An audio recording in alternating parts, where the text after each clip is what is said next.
ကျမ်းစာတအုပ်လုံးထဲမှာဒီကဘာစကြောင်လာတစ်ခုလုံးထဲမှာဖခင်သခင်ရဲ့သားတော်လို့ခေါ်ဝေါ်သမုတ်ချင်းခံရတာယေရှုခရစ်တော်ဖခင်တပါးတည်းပဲရှိပါတယ်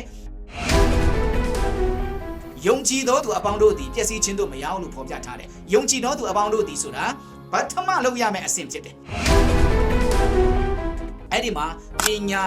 ဥစ္စာစည်းစိမ်ဘာမှမလိုဘူးအဆင့်အတိုင်းမလိုဘူးလူမှန်ရင်လောကီသားမှန်ရင်ယုံကြည်တဲ့သူအပေါင်းဖြစ်နိုင်တယ်သူ့ကိုယုံကြည်နိုင်တယ်စင်ရဲချမ်းသာမရွေးအားလုံးပထမလုပ်ရမယ့်အဆင့်ကယုံကြည်ဖို့ရဖြစ်တယ်တတိယလုပ်ရမယ့်အချက်ကတော့ပျက်စီးခြင်းတို့မရောက်ဆိုတာရိုးရိုးပျက်စီးတာမဟုတ်ဘူးထာဝရငရဲတဲ့ပျက်စီးမဲ့အထက်ကနဲ့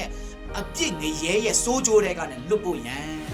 ယေရှုခရစ်တော်ဘုရားကိုယုံကြည်ဖို့ရန်ထာဝရမေတ္တာပေးခြင်းဖြစ်ပါတယ်ပြီးရင်ထာဝရအသက်ကိုရစေခြင်းကဆိုတာအမြင့်ဆုံးသောအကျိုးပဲလောကစကြာဝဠာမှာအကျိုးရလအကောင်းဆုံး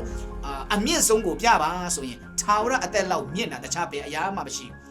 ဘလောက်ငွေကြေးချမ်းသာရင်လည်းပဲထာဝရအသက်မရရင်ဒီလောကမှာတင်ရွေ့လျားပျောက်ွယ်တတ်တဲ့အထူးသဖြင့်အခိုးငွေပါမှာလူကအချိန်တန်ရင်အိုမယ်အချိန်တန်ရင်နာမယ်အချိန်တန်ရင်ကြမယ်အချိန်တန်ရင်သေမယ်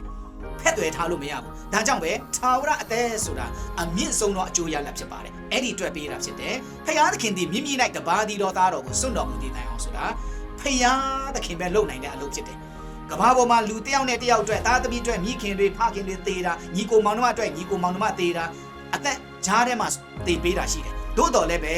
အဲ့ဒီသေပေးအစားထိုးသေပေးလို့အသက်ပေးလို့ဟိုလူကကယ်တင်ခြင်းရနိုင်တာမဟုတ်ဘူးအပြစ်ငရဲကလည်းမလွတ်မြောက်နိုင်ဘူးဘလောက်ပဲတယောက်အတွက်အယောက်တစ်ထောင်ပဲသေပေး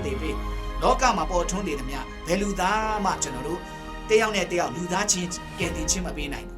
ဒါဖခင်တပါးတည်းပဲလုပ်နိုင်တဲ့အလုပ်မိမိ၌တပါးဒီတော်သားတော်ကိုစွန့်တော်မူတဲ့တိုင်အောင်လောကီသားတို့ကိုချစ်တော်မူ၏တဲ့တပါးဒီတော်သားတော်လို့ပြောတဲ့အရာကယေရှုခရစ်တော်ဘုရားသည်လူကိုကယ်ဖို့ရန်လူဖြစ်ခံခဲ့ခြင်းကိုကောင်းကင်ကနေဆင်းသက်လာလူစားသည့်ခံယူခြင်းအပိုင်းကိုပြောနေခြင်းဖြစ်ပါတယ်နောက်ဆုံးမှာလောကီသားတို့ကိုချစ်တော်မူ၏တဲ့လောကီသားဆိုတာကဘာကိုချစ်တဲ့ဘုရားဖြစ်ကြောင်းလောကီသားဆိုတာအားလုံးကိုဖော်ပြခြင်းဖြစ်တယ်ဒါကြောင့်ယေရှုဘုရားရဲ့ဇီဝိတဒါနဆိုတဲ့အသက်ကိုစွန့်တည်တိုင်အောင်ကျွန်တော်တို့ကို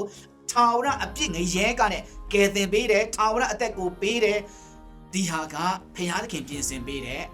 ထာဝရမေတ္တာဖြစ်ပါတယ်အဲ့ဒီထာဝရမေတ္တာကိုတွေ့အောင်ရှာဖို့ဖြစ်တယ်အဲ့ဒီထာဝရမေတ္တာကိုဘယ်သူစီမှာတွေ့ရမလဲယေရှုခရစ်တော်ဘုရားအဖြစ်ဖြစ်တယ်ကျမ်းစာတော်မြတ်တစ်ချက်မှာလည်းပဲထိုသခင်၏နာမတော်မှာတပါငါတို့ကိုကယ်တင်နိုင်သောနာမတစ်စုံတစ်ခုမျှ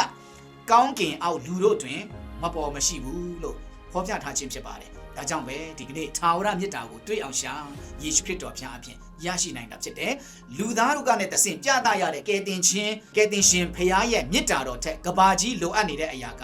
ဘယ်အရာမှမရှိတော့ဘူးဒီလူသားတွေကလည်းတဆင့်ပြသရတဲ့ကယ်တင်ရှင်ရဲ့မေတ္တာတော်ထက်ကြီးမြတ်တဲ့လိုအပ်တဲ့အရာဒီကဘာမှာမရှိတော့ဘူးဆိုတော့ကျွန်တော်တို့ကအဲ့ဒီချစ်ချင်းမေတ္တာကိုယေရှုခရစ်တော်ဘုရားဖြစ်ရရှိရင်အဲ့ဒီထာဝရမေတ္တာကိုပြဖို့ဖြစ်ပါတယ်လောကမှာတောကဖြည့်စေဆိုတာကတော့ချစ်ချင်းမေတ္တာပဲဖြစ်ပါတယ်ထာဝရမေတ္တာဖြစ်ရပါလိမ့်မယ်လောကမှာဘဝရဲ့အဓိပ္ပာယ်ကလည်းပဲချစ်ချင်းမေတ္တာပဲဖြစ်ပါတယ်ထာဝရမေတ္တာဖြင့်ဖို့ဖြစ်ပါတယ်ဆိုတော့ဒီထာဝရမေတ္တာကိုဘယ်သူစီကရနိုင်တယ်လဲကျမ်းစာတော်မြတ်မှာကြည့်တဲ့အခါမှာရှင်ယောဟန်ဩဝါဒစာပထမဆောင်အခန်းကြီး4အပိုင်ငယ်16ထဲမှာဖခင်သခင်သည်ငါတို့ကိုရှေ့ဦးစွာချစ်တော်မူသောကြောင့်ငါတို့သည်ဖခင်သခင်ကိုချစ်ကြ၏အဲ့ဒီထာဝရမေတ္တာနဲ့ပတ်သက်ပြီးရင်ကျွန်တော်တို့ကိုယ့်ကိုယ်ကိုစ조사ရုံးကန်ပြီးမှရှာဖွေယူပါ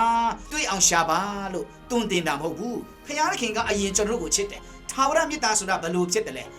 ဘယ်လောက်လေးနဲ့တယ်လဲဘယ်လိုချစ်ချင်းမေတ္တာမျိုးလဲဆိုတာသူအရင်ကျွန်တော်ကိုချစ်တာဖြစ်တယ်ဘယ်သူအဖြစ်ချစ်လဲယေရှုခရစ်တော်ဘုရားအဖြစ်ယေရှုခရစ်တော်ဘုရားဘယ်လိုအဖြစ်ချစ်ချင်းမေတ္တာထာဝရမေတ္တာပြတယ်လဲအသက်စွန့်သည့်ဇီဝိတဒါနဆိုတဲ့အသက်ကိုပေးသည့်တိုင်အောင်ကျွန်တော်ကိုကယ်တင်ပေးတာအဲ့ဒီကနဦးချစ်ချင်းမေတ္တာအဖြစ်ကျွန်တော်တို့ကလည်းဘုရားသခင်ကိုချစ်ကြတာဖြစ်တယ်